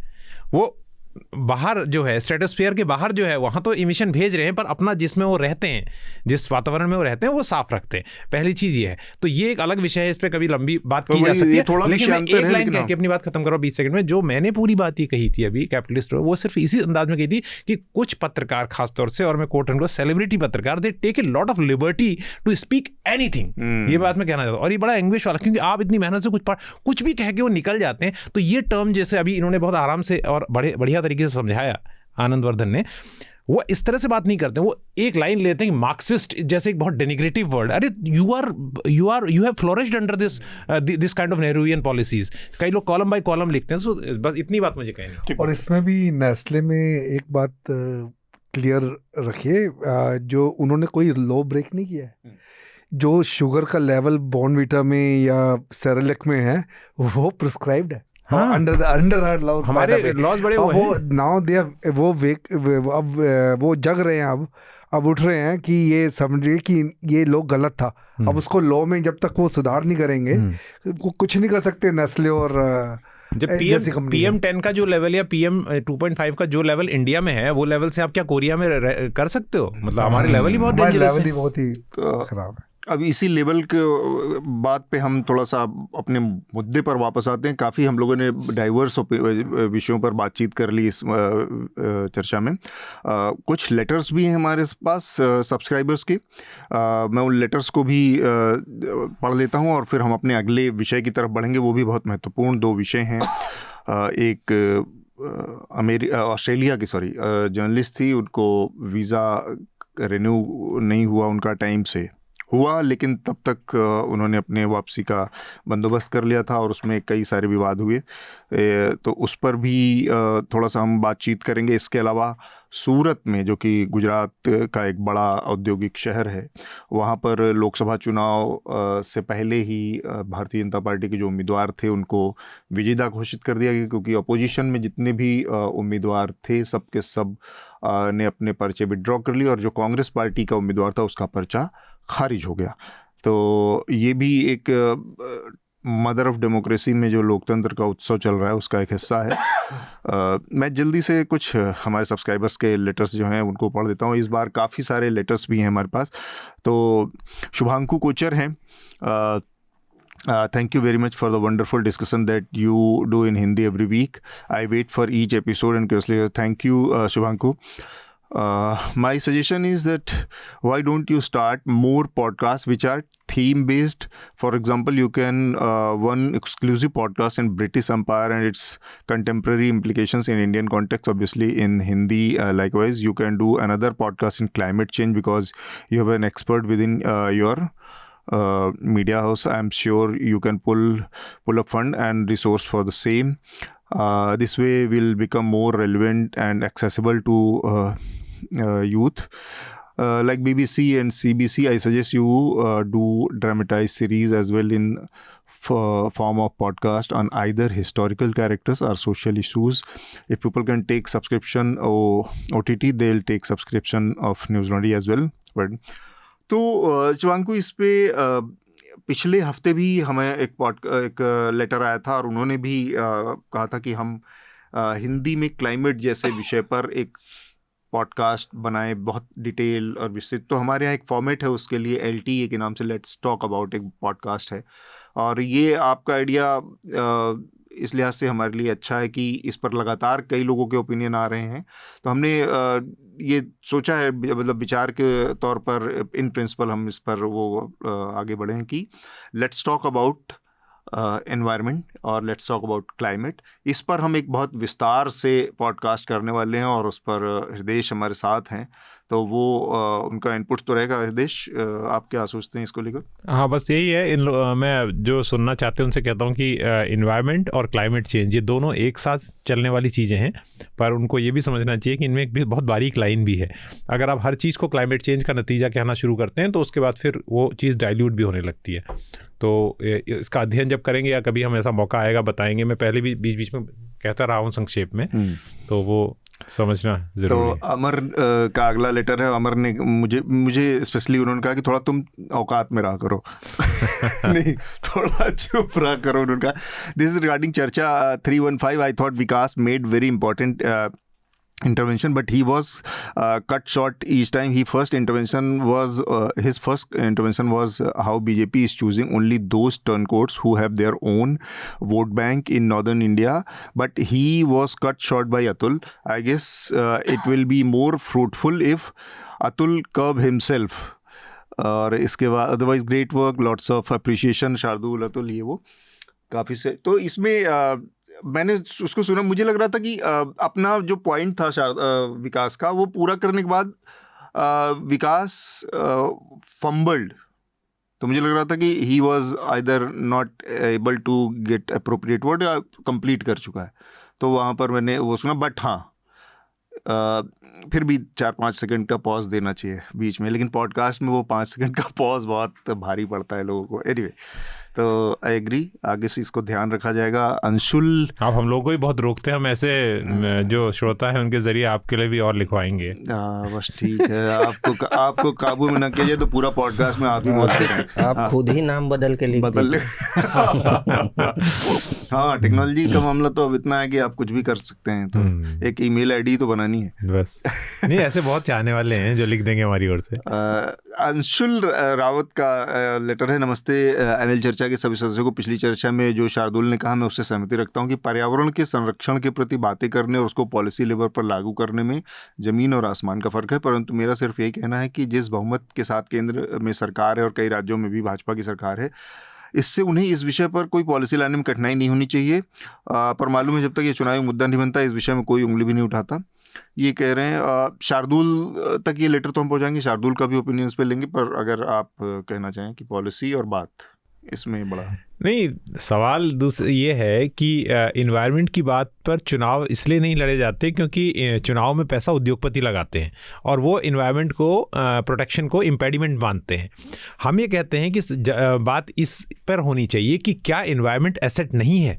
और अभी जब हम बात कर रहे थे कि अभी WIA की रिपोर्ट को अगर आप पढ़ लीजिए, हाथी मानव संघर्ष जिस पर हमारी अगली स्टोरी है, उसको पढ़ लीजिए, तो वो ये बताती है, उस रिपोर्ट बताती है कि आप बहुत बड़े एसेट को, आज जैसे लीनियर प्रोजेक्ट है, मैं छोटी सी बात बता, लीनियर प्रोजेक्ट मतलब जो सड़क या रेल आप निकाल रहे हो, कहीं से भी निकाल रही है सरकार। और मैं जो आप लिबर्टी लेने जंगलों से, हाँ, कोई पत्रकार चुनाव के दौरान अपनी गाड़ी 120 से फर्राटे निकल जाता है तो तुरंत ट्वीट करता है कि ऐसा हिस्ट्री में कभी हुआ ही नहीं। ऐसी सड़कें, लेकिन वो कभी इस बात को नहीं जानता कि इस प्रोजेक्ट की कितनी ज़रूरत थी। और इस तरह हिमालयाज या जो पहाड़ों में सड़कें बनती हैं कितनी बार गिरती हैं, कितना पैसा जीडीपी का लॉस होता है। तो इन्वायरमेंट को बचाना भी जीडीपी को बढ़ाना है, इन्वायरमेंट की अनदेखी करना भी जीडीपी का विनाश करना है। हम इस तर्क पर बहस करना चाहते हैं। नेमन सर, आनंद आप लोग कुछ जोड़ना चाह रहे हैं इसमें? आनंद ने एकदम सरेंडर कर दिया ना, कोर एक्सपर्टीज के बाहर का मामला। आनंद के पास जितनी कोर एक्सपर्टीज है, मैं केवल उनसे ईर्ष्या कर सकता हूँ। आनंद का, हाँ, आजकल तो मैं लीगल टर्म्स में बहुत सारी चीज़ें जो समझ गया कि अच्छा इसका ये कानूनी पहलू भी हो सकता है, वो आनंद से। अभी जो पॉल ब्रास का नाम लिया, तो मैंने पॉल ब्रास की केवल एक ही किताब पढ़ी है जो चौधरी चरण सिंह पर है, और वास्तव में पढ़ने लायक है। He is a great historian. जल्दी से मैं एक और पढ़ देता हूँ, मनन का है। नमस्ते, मैं चर्चा को नियमित रूप से सुनता हूँ। आज बहुत दिनों बाद हिम्मत जुटाकर ये पत्र हिंदी में लिखने की कोशिश कर रहा हूँ, क्योंकि हिंदी मेरी पहली भाषा नहीं है। अतुल को मैं टिप्पणी और चर्चा में लगातार सुनता रहता हूँ, और इससे मेरा शब्दकोश ठीक होता है। थैंक यू मनन। लोकसभा चुनाव को कवर करने के लिए टीम को अहमदाबाद, गांधीनगर अगर आना हो तो वो मेरी बाइक का इस्तेमाल कर सकते हैं, और अगर संभव हो तो मैं उनके रहने की भी व्यवस्था करूंगा। नीचे मेरा मोबाइल नंबर है, और पैनल से मेरा इलेक्टोरल बॉन्ड को लेकर एक सवाल है। सुप्रीम कोर्ट ने इलेक्टोरल बॉन्ड को असंवैधानिक घोषित किया है, पर क्या ये सिर्फ बॉन्ड लाने के लिए जो 3 और 4 कानूनों में बदलाव किए गए थे उन बदलावों को भी अंडू करता है या नहीं? मतलब कि घाटा करने वाली कंपनी अभी भी चंदा दे सकती है। इंटरेस्टिंग सवाल है ये, कि उसके पहले जब लाया गया था तो उसने आरटीआई कानून में भी बदलाव लाया गया था, और 2-3 कानून बदले गए थे, तो तब जाकर ये हुआ था। तो आनंद, इसकी कॉन्स्टिट्यूशनल जो जब कोर्ट ने इनवैलिड किया तो बाकी कानूनों पर भी ये लागू होगा, उसको रेट्रोस्पेक्ट में जाके पुराने फॉर्म में लागू होंगे, या वो जस की तस चेंजेस अमेंडमेंट बने रहेंगे? अगर उसका एम्बिट जो है सिर्फ इलेक्टोरल बॉन्ड नहीं और भी चीज़ें हैं, तब नहीं निरस्त होगा, लेकिन सिर्फ इलेक्टोरल बॉन्ड ही पे उसका एप्लीकेशन है तब हो सकता है। तो अभी हमें क्लैरिटी नहीं है अभी तक। आई थिंक सुप्रीम कोर्ट ने की मनी बिल है, उसके ऊपर तो चर्चा भी नहीं की है। तो वो तो that was the major objection. और उसमें एलाइड एप्लीकेशन और भी चीज़ों पे हो सकता है। तो वो तो छोड़िए, वो बॉन्ड का, हाँ, उसकी तो सेपरेट स्क्रूटनी फिर होनी। फाइनेंस मिनिस्टर ने तो बोल भी दिया है कि हम बॉन्ड को लेकर आएंगे किसी और तरीके से या किसी। दूसरी बात जो अभी रमन सर ने कही, मैं वहीं से शुरू कर रहा हूँ, और बहुत संक्षेप में ये बता रहा हूँ कि आरटीआई कानून में बहुत सारे ऐसे बदलाव किए गए हैं जो दूसरा, चाहे डेटा प्रोटेक्शन का कानून हो या दूसरे कानून हो, उन पर आरटीआई कानून आड़े ना आए, इस तरह के बदलाव हुए हैं।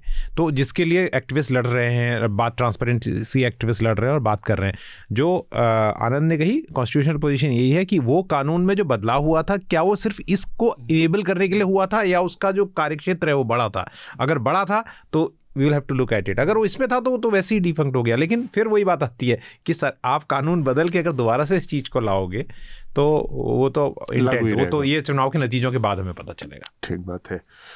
ये लेटर थे, आप लोग लेटर ज़रूर लिखिए। और एक अपील आप लोगों से, जो हृदय ने जिक्र किया कि बात इसलिए क्लाइमेट चेंज या एनवायरनमेंट की नहीं होती चुनाव में, या मुद्दा नहीं बनता क्योंकि वहाँ पर पैसा किसी और का लगता है, कॉरपोरेट लगता है, मोटा पैसा फंड करता है, तो इसलिए वो चीज़ें वहाँ पर मुद्दा नहीं बन सकती जो उनके हित की नहीं है या जिसका उनसे सरोकार नहीं है।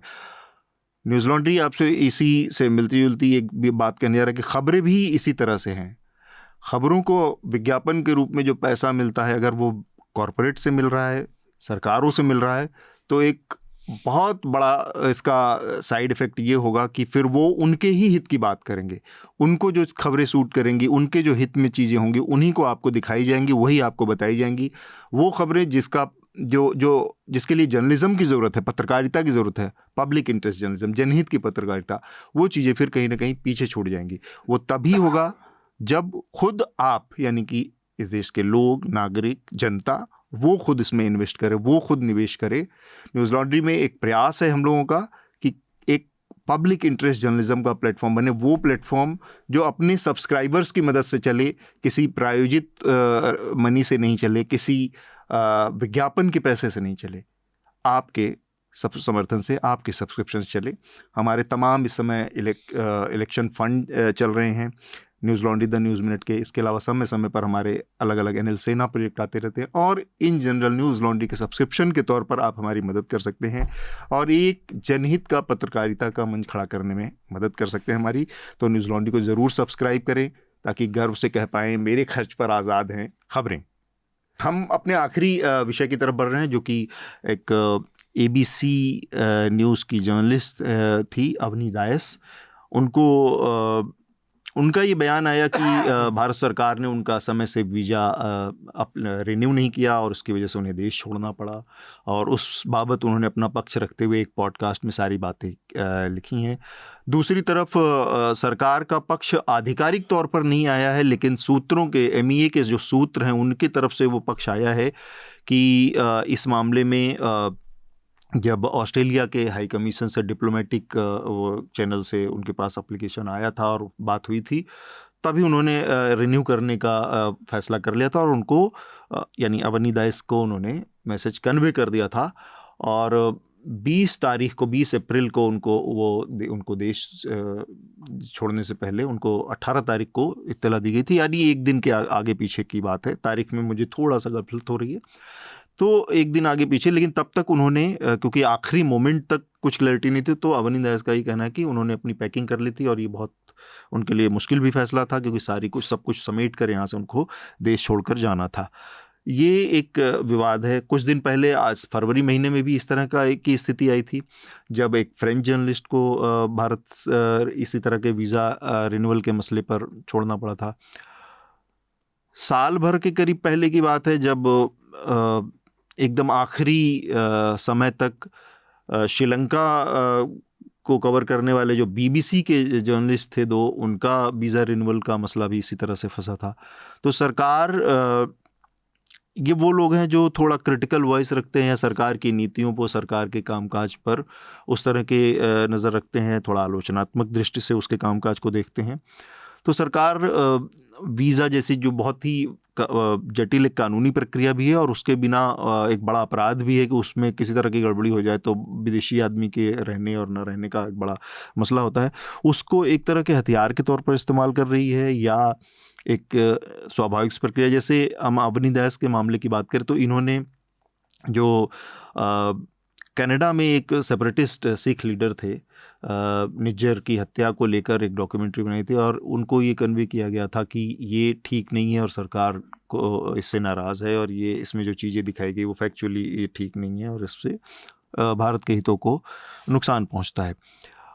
तो इस तरह की चीज़ें जो कि सरकार अपने मन मुताबिक चाहती है, सरकार के नीतियों से थोड़ा सा डाइवर्ट होते हैं या वो खबरें, उनको सरकार बर्दाश्त नहीं करती है, और फिर इस तरह की दिक्कतें होती है। लेकिन इससे भारत की छवि को लेकर या भारत में रिपोर्टिंग की स्थितियों को लेकर एक सवाल पैदा होता है कि कहने को बहुत बड़ी बड़ी बातें हैं कि डेमोक्रेसी को लेकर दावे ये हैं, लेकिन मीडिया आज़ादी से अपना काम नहीं कर उतने आज़ादी से भारत के अंदर का जो मीडिया है, जो देश का अपना मीडिया, उसके तो तमाम हालात आपको पता ही हैं कि यहाँ छापे भी पड़ रहे हैं लोगों के, यहाँ इनकम टैक्स की रेट्स पड़ रही हैं, सर्वे हो रहे हैं, तमाम चीज़ें हो रही हैं। विदेशी जो पत्रकार हैं उनके साथ भी ये स्थिति है, जो एक इस मामले में फिर से एक बार हमारे सामने आया है। तो मैं इस पर एक कॉमेंट चाहता हूँ। सबसे पहले रमन सर आपसे बात करें। मैंने अवनी को बहुत क्लोजली फॉलो नहीं किया है कि उन्होंने क्या है, लेकिन हाँ, फॉरेन जर्नलिस्ट को लेके कंट्रोवर्सीज पिछले 5 साल में काफ़ी उठी हैं, काफ़ी लोग छोड़ के भी गए हैं, उनके रिन्यू नहीं हुए हैं, और उसके बाद मतलब ये अभी जब अवनी के केस में जब स्टोरीज आने लगी कि भी India is no country for foreign journalist, तो उसका मेरे ख्याल से ये knee jerk response at the last moment कि भाई अवानी को हम वीज़ा दे दिया एक दिन पहले। हाँ, एक दिन पहले दे दिया, लेकिन सरकार इस वीज़ा को इंस्ट्रूमेंट की तरह यूज़ कर रही है to mould this foreign journalist, इसमें कोई दो राय नहीं है। आनंद, ये तर्क, एक तो अभी सरकार का ऑफिशियल स्टेटमेंट इस मामले में नहीं आया है, सूत्रों के हवाले से खबर छपी है ये सारी कि सरकार इस मामले में, सरकार का जो पक्ष है वो सूत्रों के हवाले से है। लेकिन मैं ये जानना चाहता हूँ कि क्या ये मनमाफिक रिपोर्टिंग का प्रेशर है विदेशी उसको जर्नलिस्टों के ऊपर कि आप कुछ सर्टेन तरह की बातें करेंगे तभी आपको यहाँ से रहने का या रिपोर्टिंग करने का अधिकार मिल पाएगा? अवनी दास के बारे में बता दूं, उनकी एक सीरीज़ है लुकिंग फॉर मोदी करके, एक पॉडकास्ट की सीरीज़ है पूरी, जो कि ABC के उस पे वेबसाइट पे आपको मिल जाएगी। वो पॉडकास्ट सीरीज़ है पूरी, जिसमें उन्होंने लगातार मोदी और money Modi and the swamis, Modi's and politics turn violent, riots करके अलग अलग कई एपिसोड उन्होंने इसी पर एक सीरीज़ पूरी बनाई है। सबसे लेटेस्ट है 1 बिलियन वोटर, जो कि इलेक्शन को लेकर है उनका पॉडकास्ट। आने अभी जो फॉरेन पब्लिकेशंस हैं जनरली, जो वेस्ट के बड़े मैस्ट हेड्स हैं, न्यूयॉर्क टाइम्स हुआ, गार्डियन हुआ, ले मोंडे हुआ वगैरह, इस पर तो ज़्यादा क्रिटिकल ही है गवर्नमेंट के प्रति, और रिपोर्टिंग या एनालिसिस पे ओपिनियन काफ़ी हावी है। और जो सरकार के जो अंग्रेजी मीडिया में चेहरे हैं, और राज्यसभा में एमपी भी स्वप्न दास गुप्ता ने टाइम्स ऑफ इंडिया और टेलीग्राफ में पिछले सप्ताह एक लेख भी लिखा है कि कैसे वेस्टर्न मीडिया ने पहले से मन बना लिया है कि मोदी, जो कि काफ़ी संभव है कि वापस आएंगे, तो उनके रेजिम को डिलीजिटिमाइज करना, तो पहले ही से एक संदर्भ बनाया जा रहा है। तो ऐसा हम नहीं कह सकते कि क्रिटिकल रिपोर्टिंग नहीं हो रही है और क्रिटिकल एनालिसिस नहीं हो रहा है सरकार का विदेशी मीडिया ब्रांड्स में। ये जो बड़े इंटरनेशनल मीडिया हाउसेस हैं वो काफ़ी आलोचनात्मक हैं।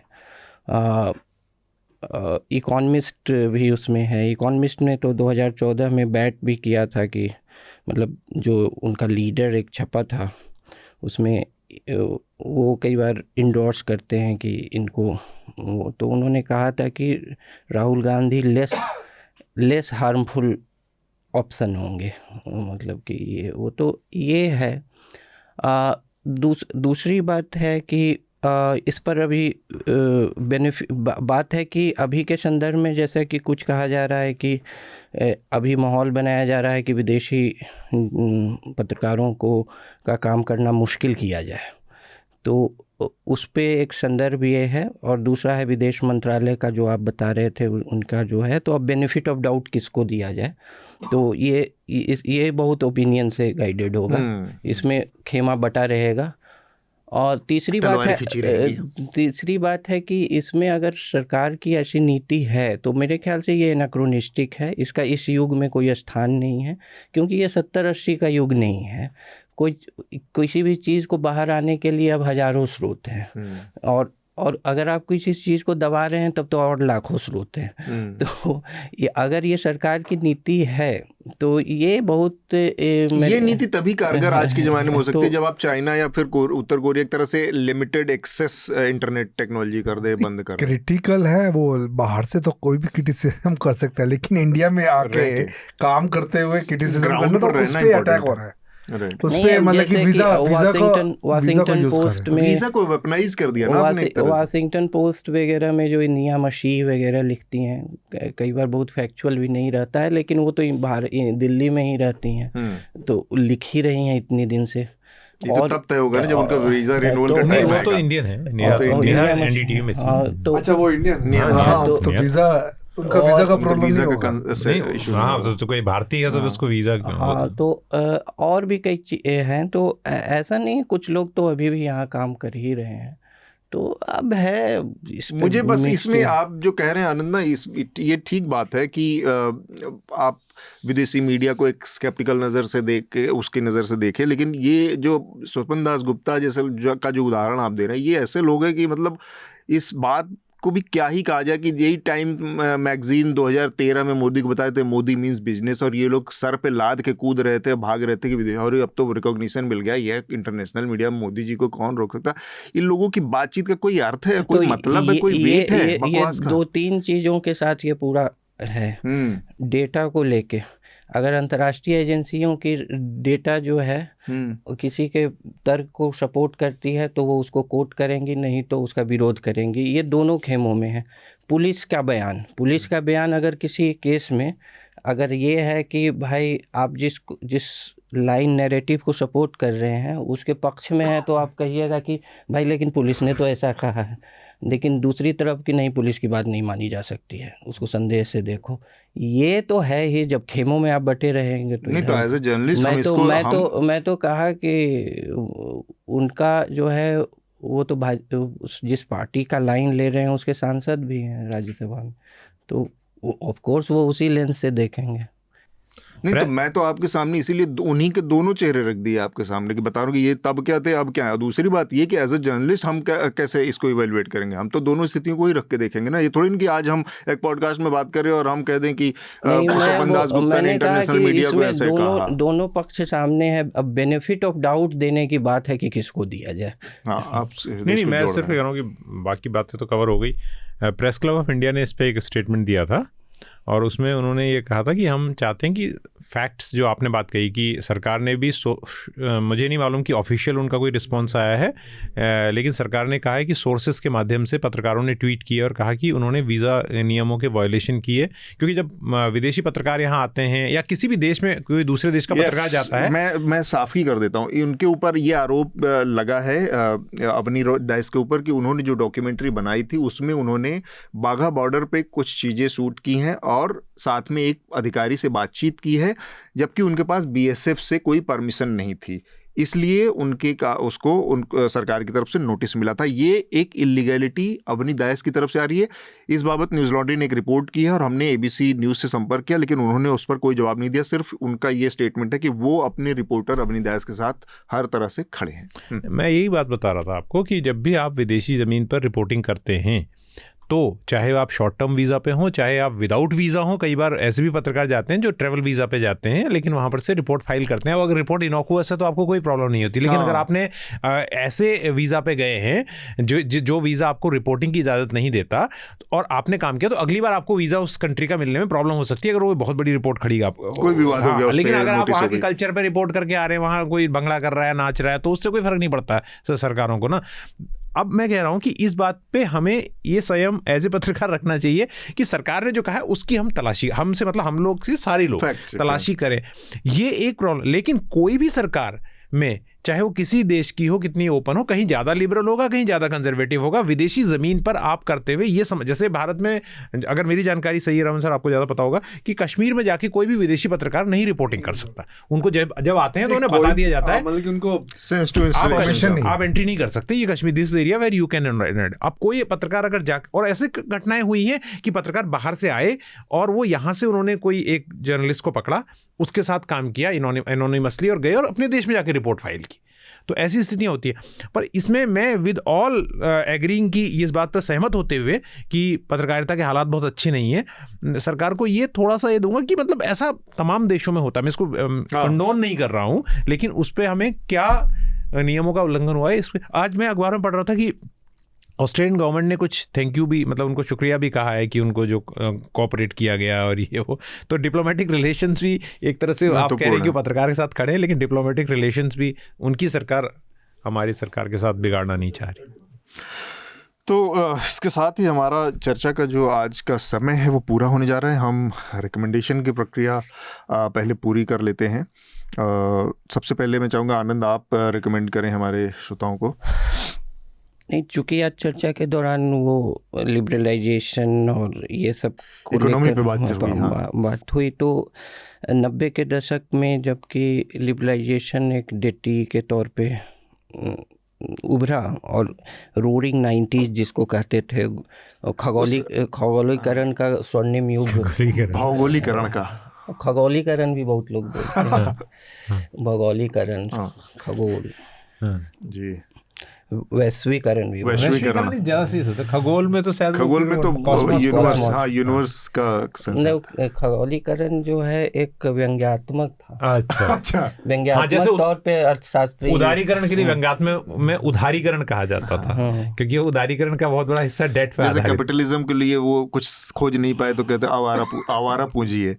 हाँ, तो वैश्वीकरण, चलिए ज़्यादा कॉन्सेंसस इसी पर है। तो वैश्वीकरण को लेके जो विवाद हुए, तो उसमें जो आप बोले असमानताएं जो हैं, डिस्पैरिटीज़, इनकम डिस्पैरिटीज़ वगैरह, तो इसके दो पक्ष आए कि कैसे ट्रिकल डाउन इकॉनमी या जो है लोगों का जो productive capacities, creation of wealth. तो दो किताबें जो हैं मैं समझता हूँ इस बहस को समझने के लिए उपयोगी होंगी।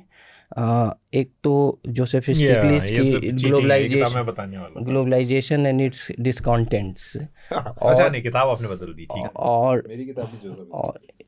और दूसरी है कि जगदीश भगवती जो हैं, जो कि लिबरलाइजेशन के बहुत हिमायती हैं, और उनकी इन डिफेंस ऑफ लिबरलाइजेशन, और दोनों काफ़ी प्रभावशाली किताब है 90 के दशक में, और 21वीं सदी के आरंभ में ये दोनों किताबें जो हैं बहुत मतलब बौद्धिक दीर्घाओं में काफ़ी इन दोनों पे बहस होती है। तो और दोनों का मेरे ख्याल से हिंदी अनुवाद उपलब्ध है। ठीक बात तो है। मैं कंप्लीट कर लें पहले। तो मेरे ख्याल से अभी जो भारतीय राजनीति में एक के इस मोड़ पर इस पर फिर से चर्चा हो रही है, उसमें वो पुराने विवाद के ये धाराएं जो हैं उनको फिर से रिविजिट किया जा सकता है। नहीं, मैं इसलिए कह रहा हूँ कि मेरे को बड़ा फक्र महसूस हो रहा है कि आनंद सर के साथ रहते रहते मैं भी उन किताबों को पढ़ता हुआ पाया जा रहा हूँ जो आनंद जी ने अभी कि in defence of liberalisation Jagdish Bhagwati की लिखी हुई किताब है, और 2006 में नोबेल प्राइज़ मिला इनको, जोसेफ स्टिग्लिट्ज़ जिनकी बात कर रहे हैं। तो उनकी आपने जो किताब का नाम बोला वो है, उसके अलावा एक किताब और है, द प्राइस ऑफ इनइक्वालिटी। तो प्राइस ऑफ इनइक्वालिटी बहुत ही सरल भाषा में लिखी गई, बहुत अच्छी किताब उस तर्क को समझने के लिए है कि कैसे खाई बढ़ती है अमीर देशों में भी, और वो जो 1% का जिक्र उसमें करते हैं वो इंडियन 1% नहीं, वो अमेरिकन 1% है। तो बहुत ही सरल भाषा में लिखी हुई किताब। तो उन दोनों को अगर एक साथ कोई देखना चाहे तो मुझे लगता है जगदीश भगवती वाली फिर भी थोड़ा वो हो सकती है, लेकिन दोनों को पढ़ना जरूरी है, क्योंकि वो। रमन सर, आप क्या रिकमेंड करेंगे? मैं तो हमारी इलेक्शन कवरेज जिसमें काफ़ी नई चीज़ें हैं, श्रीनिवासन जैन जो पहले एनडीटीवी में होते थे वो हैं, हमारे हितेश जोशी जो पहले एनडीटीवी में होते थे वो है, लेकिन वो तो हमारे साथ बहुत देर से एसोसिएट है। और उसके बाद जो एक न्यू लुक शो है, चाहे वो मनीषा कर रही है या अतुल कर रहे हैं, और प्लस हमारे जो रिपोर्टर्स जो आइडिया ऑफ इंडिया का जो थोड़ा बहुत अभी रिपोर्ट किया है, ट्रेन में 36 घंटे ट्रैवल करके उन्होंने कोशिश की है कि वहाँ से आइडिया ऑफ इंडिया और इश्यूज़ जो प्ले कर रहे हैं, हमने इश्यूज़ के ऊपर ज़्यादा प्ले किया है। और तो हमारे रिपोर्टर इस समय हर जगह गए हुए हैं और कोशिश कर रहे हैं कि जितना रिपोर्ट हम लेकर आ सकें और जितने हमारे में क्षमता है उतना हम कर सकें, तो वो कर रहे हैं। दूसरा एक किसी ने सजेस्ट किया था उसमें हफ्ता में, तो मैंने वो सीरीज़ देखनी शुरू की है, काफ़ी अच्छी है, एप्पल टीवी पे, द न्यू लुक। ओके। तो ये जो सीरीज़ है ये बनी है जब जर्मन नाजीज़ ने फ्रांस को ऑक्यूपाई कर रखा था, तो उस समय जो दो फैशन डिज़ाइनर जो बहुत पॉपुलर हुए हैं, तो उनकी कहानी है कि उस समय पे उनका रिएक्शन वो कैसे किया, बहुत अच्छी बनाई है इनफैक्ट, द न्यू लुक। तो श्रुति कपिला ने रिकमेंड किया था। हाँ, तो वो उन्होंने रिकमेंड किया तो मैंने देखना शुरू किया, वाकई बहुत अच्छी है। अच्छा, तो इसमें रमन सर ने जो बताया हमारे इलेक्शन कवरेज के बारे में, इसमें दो और नाम आप जोड़ लीजिए। द न्यूज़ मिनट भी हमारे साथ इस इलेक्शन कवरेज को कवर कर रहा है, और इसके अलावा मूक नायक भी हमारे साथ इस कोलैबोरेशन में है। तो एक बहुत कर्मा, हाँ, और East Mojo Karma Paljor North East से, तो एक बड़ा कोलिशन है जर्नलिस्ट का, पत्रकारों का, मीडिया संस्थानों का, डिजिटल मीडिया संस्थानों का, जो इस इलेक्शन को आप तक पहुंचा रहे हैं। एक बहुत बड़े पैमाने पर हमारी कोशिश है और आप लोगों का उसमें बहुत सारा योगदान भी है, आप ही लोगों की मदद से ही हो पा रहा है। मेरा रिकमेंडेशन वही है, एक तो जो हमारी पूरी इलेक्शन कवरेज है वो रमन सर ने ऑलरेडी कर दी, और दूसरा मैं चाहूँगा कि आप खुद उनका जो सीरीज़ है लुकिंग फॉर मोदी जो ABC पर है उसको सुने, पॉडकास्ट में उसमें बहुत सारे एस्पेक्ट्स पे बात हुई है और अलग अलग एपिसोड में, तो सुने, देखें, और इसमें शायद आपको थोड़ा ज़्यादा आइडिया लगेगा कि वो कहीं क्या प्रेजुडिस है किसी चीज़ को लेकर, सरकार को लेकर, या एज ए लीडर मोदी को लेकर कुछ जगहों पर बहुत सारे इंडिपेंडेंट जो पब्लिक इंटेलेक्चुअल हैं उनके ओपिनियंस हैं और बहुत शार्प उस तरह के, तो वो सारी चीज़ें जानने समझने को मिलेंगी उसको सुनकर, और तब आप ज़्यादा बेहतर तरीके से अपनी राय बना पाएंगे। इसके साथ ही हम आज की इस चर्चा को यहाँ पर रोकेंगे। सीमा, रमन सर, आनंद और हृदेश, आप सबका इस चर्चा में शामिल होने के लिए बहुत बहुत शुक्रिया। Thank you. आपको उन मीडिया संस्थानों को समर्थन देना होगा जो सरकारी विज्ञापनों पर निर्भर नहीं है। न्यूज लॉन्ड्री ऐसा ही मीडिया प्लेटफॉर्म है। हम किसी से विज्ञापन नहीं लेते। न्यूज लॉन्ड्री को सब्सक्राइब करने के लिए newslaundry.com/subscription पर जाएं और अपने मन मुताबिक राशि चुनें। न्यूज लॉन्ड्री को सब्सक्राइब करें और गर्व से कहें, मेरे खर्च पर आजाद हैं खबरें।